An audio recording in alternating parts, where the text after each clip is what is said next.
Hi, ako nga pala si Sedi. 9 years na nagtatrabaho dito sa Czech Republic. Nagbablog ako para i-document yung journey ko kung paano ako makakawala sa pagiging OFW.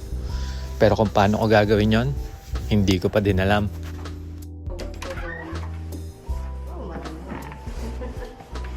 Uy, naulan. Naulan? Umuulan. Ano kaya yung magandang product na laging bibilihin ng mga tao? Yung parang lagi siyang bibili. Pagkain. Hindi, yung online lang, pang online lang. Itlog online. Hindi ka naman makakausap ng ayos eh. Kumbaga yung, kunyari, pag bumili siya, kailangan ko pang bumili ng ganito. Kunyari, ano ba maganda example? Kunyari, barena. Di ba, bibili ka ng machine ng barena. Tapos, syempre, kailangan mo ng mga bala. Ganun. Kailangan mong battery. Barena. Hayo. Makakita. Oops. Yung katulad ng humidifier, mami. Bibili ka ng pabango. Kailangan mong bumili pag naubos yung bibili ka, kailangan mong bumili ng scent, di ba? Ganon. Ano? Humidifier. Pangit mo mag-isip. Clothing nga pwede kasi syempre lagi ka bibili ng damit. Pag may bagong design, bibili ka bago. Short, bibili ka. Yan, ganon. Hi guys, it's Saturday morning. Andito na nga pala ulit ako sa salon. As usual, coffee muna tayo.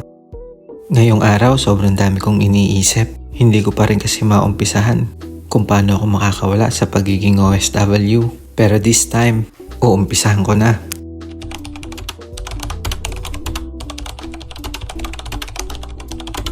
Habang tahimik ang paligid, dito ko mas naririnig ang tanong sa sarili ko.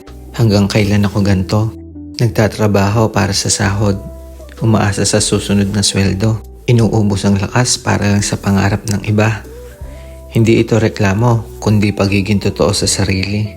Sa katahimikan nagsisimula ang negosyo, hindi sa ingay ng tagumpay, kundi sa mga sandaling puno ng pagdududa at pag-iisip. Walang kasiguraduhan, walang malinaw na sagot, pero may isang malinaw na dahilan.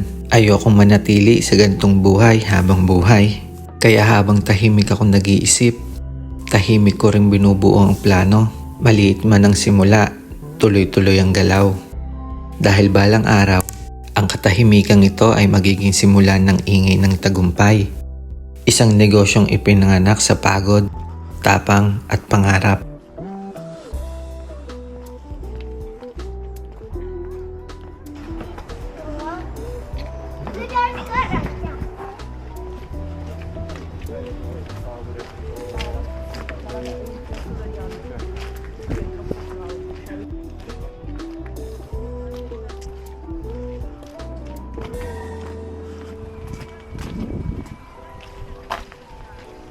Ang pag-start ng negosyo ay hindi dahil uso o madali, kundi dahil may punto sa buhay na ayaw mo nang ipagpalit ang oras mo sa sahod. Nanggagaling ito sa pagod, sa mga tanong na hanggang dito na lang ba ako, at sa pangarap na magkaroon ng kontrol sa sarili mong kinabukasan.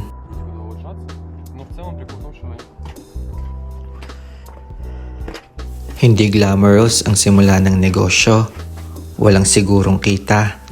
Maraming pagkakamali at minsan parang ikaw lang ang naniniwala sa sarili mo. May takot, may duda at may mga gabing iniisip mo kung tama ba ang naging desisyon mo. Pero bawat hirap ay may kapalit na aral na hindi mo matututunan sa pagiging empleyado. Ang negosyo ay hindi shortcut sa tagumpay, pero ito din ang daang binubuo mo para sa sarili mo. Kung magtitiis ka sa simula, mag-aaral, at magpatuloy kahit mabagal ang proseso, darating ang araw na ang negosyong sinimulan mo sa takot at sa lakas ng loob ang magbibigay sa iyo ng kalayaang matagal mo nang pinapangarap. Mag-a-update ako ng mga progress sa negosyong sisimulan ko. Ilalagay ko din sa end ng video kung magkano yung kinikita ko araw-araw.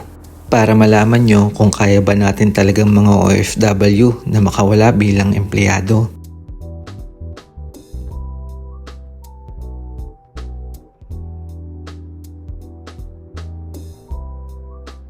Kaya sana, suportahan nyo ko para matupad yung pangarap ko na makawala sa pagiging OFW.